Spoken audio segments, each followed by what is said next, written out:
Assalamualaikum warahmatullahi wabarakatuh. Puji syukur kehadirat Allah Subhanahu wa Ta'ala yang telah memberikan kita rahmat, nikmat, serta hidayahnya sehingga kita bisa melaksanakan kelas pada mata kuliah bimbingan konseling pada hari ini dalam keadaan sehat walafiat. Yang saya hormati Ibu Neng Gustini selaku dosen pengampu mata kuliah bimbingan konseling dan teman-teman yang saya banggakan. Izinkan saya memperkenalkan diri. Nama saya Siva Nurul Mutia dengan NIM 12120100159, jurusan Manajemen Pendidikan Islam kelas 2E. Di sini, saya akan mempresentasikan sebuah materi yang berjudul Dasar, Prinsip, dan Pendekatan Bimbingan dan Konseling. Dengan topik yang akan saya bahas yaitu mengenai dasar-dasar bimbingan dan konseling, prinsip-prinsip bimbingan dan konseling, dan terakhir pendekatan-pendekatan bimbingan dan konseling. Baiklah, untuk mempersingkat waktu, langsung saja materi yang pertama yaitu dasar-dasar bimbingan dan konseling. Dalam penyelenggaraannya, layanan bimbingan dan konseling harus dilaksanakan dengan mengikuti kaidah-kaidah yang menjamin efisien dan efektivitas proses dan hasil-hasilnya. Kaidah-kaidah tersebut dikenal juga dengan asas-asas bimbingan dan konseling, yaitu ketentuan-ketentuan yang harus diterapkan dalam penyelenggaraan pelayanan. Kemudian, asas-asas bimbingan dan konseling terbagi menjadi 12 poin. Yang pertama yaitu asas kerahasiaan. Asas ini menuntut dirahasiakan semua data dan keterangan mengenai konseli yang menjadi sasaran layanan bimbingan dan konseling. Karena asas kerahasiaan ini merupakan kunci di mana konselor berkewajiban penuh memelihara dan menjaga semua data dan keterangan itu. Sehingga kerahasiaannya benar-benar terjamin dan konseli merasa aman rahasianya tidak diketahui pihak lain. Yang kedua adalah asas kesukarelaan. Asas ini menghendaki adanya kesukaan dan kerelaan konseli dalam mengikuti dan menjalani layanan bimbingan dan konseling yang diperuntukkan baginya. Karena kegiatan ini bukanlah suatu paksaan, maka konselor hendaklah membina dan mengembangkan kesukarelaan tersebut. Yang ketiga adalah asas keterbukaan. Asas ini menghendaki agar konseli bersikap terbuka dan tidak berpura-pura, baik dalam memberikan keterangan tentang dirinya sendiri, maupun dalam menerima berbagai informasi dan materi dari luar yang bermanfaat dalam proses konseling. Sebelum membuat konseli terbuka, alangkah baiknya konselor terlebih dahulu bersifat terbuka dan tidak berpura-pura, agar terciptanya hubungan saling percaya antara konselor dan konseli. Yang keempat adalah asas kegiatan. Asas ini menghendaki agar konseli tidak pasif, tetapi berpartisipasi aktif dalam proses konseling. Dalam hal ini, konselor hendaknya berupaya mendorong dan memotivasi konseli untuk aktif dan partisipatif dalam setiap sesi konseling yang dilaksanakan. Yang kelima adalah asas kemandirian. Asas ini merujuk pada tujuan umum bimbingan dan konseling, yaitu konselor berusaha menghidupkan kemandirian dalam diri konseli. Kemandirian ini ditunjukkan dengan konseli mengenal diri sendiri dan lingkungannya. Di sini, konselor harus berupaya menumbuhkan sikap kemandirian konseli dengan memberi respon-respon positif dan cermat. Karena tidak jarang sikap ketergantungan konseli pada konselor banyak ditentukan oleh respon yang salah dan kurang cermat dari konselor. Yang keenam adalah asas kekinian. Asas ini menghendaki agar permasalahan yang dihadapi konseli adalah dalam kondisi sekarang. Karena seringkali permasalahan yang dihadapi konseli bersumber dari rasa sesal terhadap peristiwa yang terjadi di masa lalu, atau ketakutan dalam menghadapi apa yang akan terjadi di masa depan. Untuk itulah, konselor harus berupaya mengarahkan dan membantu konseli dalam menyelesaikan masalah yang dihadapinya sekarang. Yang ketujuh adalah asas kedinamisan. Asas ini menghendaki agar isi layanan bimbingan dan konseling tidak diam saja, tetapi selalu terus bergerak, berkembang, dan berkelanjutan sesuai dengan kebutuhan dari waktu ke waktu, sampai terjadi perubahan sikap dan perilaku konseli ke arah yang lebih baik. Yang kedelapan adalah asas keterpaduan. Asas ini menghendaki agar layanan bimbingan dan konseling yang dilaksanakan konselor maupun pihak-pihak lain hendaknya ada kerjasama, saling menunjang, terpadukan, dan harmonis. Yang kesembilan adalah asas kenormatifan. Asas ini menghendaki agar seluruh kegiatan bimbingan dan konseling didasarkan pada norma-norma, baik norma agama, hukum, peraturan, adat istiadat, ilmu pengetahuan, dan kebiasaan-kebiasaan yang berlaku. Yang kesepuluh adalah asas keahlian. Asas ini menghendaki agar layanan bimbingan dan konseling diselenggarakan dengan menggunakan kaidah-kaidah profesional. Dengan kata lain, agar proses bimbingan dan konseling dapat mencapai hasil yang maksimal, maka konselor hendaklah tenaga yang benar-benar ahli dalam bidang bimbingan dan konseling. Yang ke-11 adalah asas alih tangan.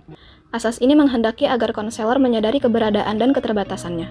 Maksudnya adalah konselor yang tidak mampu menyelenggarakan layanan bimbingan dan konseling secara tepat dan tuntas atas suatu permasalahan klien dapat mengalih tangankan kepada konselor lain atau pihak yang lebih ahli.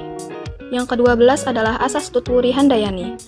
Asas ini menghendaki agar layanan bimbingan dan konseling secara keseluruhan dapat menciptakan suasana yang kondusif, penuh keteladanan, rasa aman, dan nuansa yang membangkitkan motivasi, agar konseli berhasil mencapai tujuan yang telah ditetapkan. Materi selanjutnya adalah prinsip-prinsip bimbingan dan konseling. Yusuf dan Nur Ihsan mengemukakan beberapa prinsip dasar yang dipandang sebagai fondasi atau landasan bagi layanan bimbingan dan konseling. Prinsip-prinsip ini berasal dari konsep-konsep filosofis tentang kemanusiaan yang menjadi dasar bagi pemberian layanan bantuan atau bimbingan, baik di sekolah maupun di luar sekolah. Adapun prinsip-prinsip ini terbagi menjadi 4 poin. Yang pertama yaitu prinsip-prinsip berkenaan dengan sasaran pelayanan. Maksudnya adalah bimbingan dan konseling melayani semua individu tanpa memandang umur, jenis kelamin, suku bangsa, agama, dan status sosial ekonomi. Karena bimbingan dan konseling berurusan dengan sikap dan tingkah laku individu dan memperhatikan tahapan-tahapan atau berbagai aspek perkembangan individu, serta memberikan perhatian utama kepada perbedaan individual yang menjadi orientasi pokok pelayanan. Yang kedua adalah prinsip-prinsip berkenaan dengan masalah individu. Maksudnya adalah bimbingan dan konseling berurusan dengan hal-hal yang menyangkut pengaruh kondisi mental atau fisik individu terhadap penyesuaian dirinya di rumah maupun di sekolah, dan yang menjadi faktor timbulnya masalah pada individu, yaitu kesenjangan sosial, ekonomi, dan kebudayaan. Yang ketiga adalah prinsip-prinsip berkenaan dengan program layanan. Maksudnya adalah bimbingan dan konseling merupakan bagian integral dari upaya pendidikan dan pengembangan individu. Oleh karena itu, program bimbingan dan konseling harus disesuaikan dan dipadukan dengan program pendidikan serta pengembangan peserta didik. Program bimbingan dan konseling juga harus fleksibel, disesuaikan dengan kebutuhan individu, masyarakat, dan kondisi lembaga, serta disusun secara berkelanjutan dari jenjang pendidikan yang terendah sampai tertinggi. Yang keempat adalah prinsip-prinsip berkenaan dengan tujuan dan pelaksanaan pelayanan. Maksudnya adalah bimbingan dan konseling harus diarahkan untuk pengembangan individu yang pada akhirnya mampu membimbing diri sendiri dalam menghadapi permasalahannya.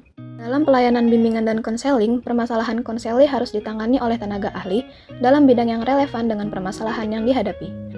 Dan juga kerjasama antara guru pembimbing, guru-guru lain, dan orang tua juga amat menentukan hasil pelayanan bimbingan. Materi selanjutnya yaitu tentang pendekatan bimbingan dan konseling. Dalam menguraikan pendekatan-pendekatan yang digunakan dalam bimbingan dan konseling, Liz Haryati menyatakan bahwa setiap pendekatan memiliki pandangan yang berbeda tentang sifat manusia, pribadi manusia, kondisi manusia, dan lain-lainnya. Pandangan tentang manusia ini akan melahirkan konsep dan landasan filosofis mengenai bimbingan dan konseling. Oleh karena itu, merujuk pada filosofis ini, Liz Haryati yang mengutip pandangan Gerald Corey menguraikan berbagai pendekatan dalam bimbingan dan konseling. Yang pertama yaitu pendekatan psikoanalitik. Psikoanalisi adalah sebuah model perkembangan kepribadian filsafat tentang sifat manusia. Konselor penganut model ini mengakui bahwa perkembangan kepribadian individu banyak dipengaruhi oleh pengalaman hidup masa kecil. Perkembangan kepribadian individu terjadi melalui respon terhadap sumber-sumber ketegangan, yaitu sumber ketegangan dari proses perkembangan fisiologis, frustasi, konflik, dan ancaman. Pendekatan ini bertujuan untuk membentuk kembali struktur kepribadian konseli dengan jalan mengembalikan hal yang tak disadari menjadi disadari. Menghidupkan kembali pengalaman-pengalaman masa kanak-kanak dini dengan menembus konflik-konflik yang diresepsi dan membangkitkan kesadaran intelektual. Yang kedua adalah pendekatan eksistensial humanistik. Pendekatan ini berfokus pada sifat dari kondisi manusia yang mencakup kesanggupan untuk menyadari diri, kebebasan untuk menentukan nasib sendiri, kebebasan bertanggung jawab, kecemasan sebagai suatu unsur dasar, dan pencarian makna yang unik di dalam dunia yang tak bermakna. Pendekatan ini bertujuan menyajikan kondisi-kondisi untuk memaksimalkan kesadaran diri dan pertumbuhan, menghapus penghambatan-penghambatan aktualisasi potensi diri, mengubah pertanyaan apa ke bagaimana, juga membantu klien menemukan dan menggunakan kebebasan memilih dengan memperluas kesadaran diri, membantu klien agar bebas dan bertanggung jawab atas arah kehidupannya sendiri. Yang ketiga adalah pendekatan client-centered. Pendekatan ini memandang manusia secara positif bahwa manusia memiliki suatu kecenderungan ke arah berfungsi penuh. Dalam konteks hubungan konseling, klien mengalami perasaan-perasaan yang sebelumnya diingkari. Pendekatan ini bertujuan menyediakan suatu iklim yang aman dan kondusif bagi eksplorasi diri klien, sehingga ia mampu menyadari penghambatan-penghambatan pertumbuhan dan aspek-aspek pengalaman diri yang sebelumnya diingkarinya. Yang keempat adalah pendekatan Gestalt. Manusia dipandang memiliki kesanggupan memikul tanggung jawab pribadi dan hidup sepenuhnya sebagai pribadi yang terpadu. Individu dipandang memiliki kesanggupan untuk menyadari bagaimana pengaruh masa lampau berkaitan dengan kesulitan-kesulitan sekarang. Pendekatan ini bertujuan membantu konseli untuk memperoleh kesadaran atas pengalamannya dan menantang konseli agar menerima tanggung jawab pribadi dan hidup sepenuhnya. Yang kelima adalah pendekatan analisis transaksional. Manusia dipandang memiliki kemampuan memilih apa yang sebelumnya ditetapkan bisa ditetapkan ulang. Meskipun manusia bisa menjadi korban dari keputusan-keputusan dini dan skenario kehidupan, aspek-aspek yang mengalahkan diri dapat diubah dengan kesadaran. Tujuan pendekatan ini adalah untuk membantu konseli agar bebas dari skenario, bebas dari permainan, menjadi pribadi yang otonom yang sanggup memilih posisi dan menentukan kehendak ingin menjadi apa dirinya. Yang keenam adalah pendekatan tingkah laku. Pendekatan ini tidak menguraikan asumsi-asumsi filosofis tertentu tentang manusia secara langsung. Setiap orang dipandang memiliki kecenderungan-kecenderungan positif dan negatif yang sama, karena manusia pada dasarnya dibentuk dan ditentukan oleh lingkungan sosial budayanya. Tujuan dari pendekatan ini adalah untuk menghapus pola-pola perilaku yang maladaptif dan membantu konseli dalam mempelajari pola-pola perilaku yang konstruktif. Yang ketujuh adalah pendekatan rasional emotif. Manusia dilahirkan dengan potensi untuk berpikir rasional, tetapi juga dengan kecenderungan-kecenderungan ke arah berpikir curang.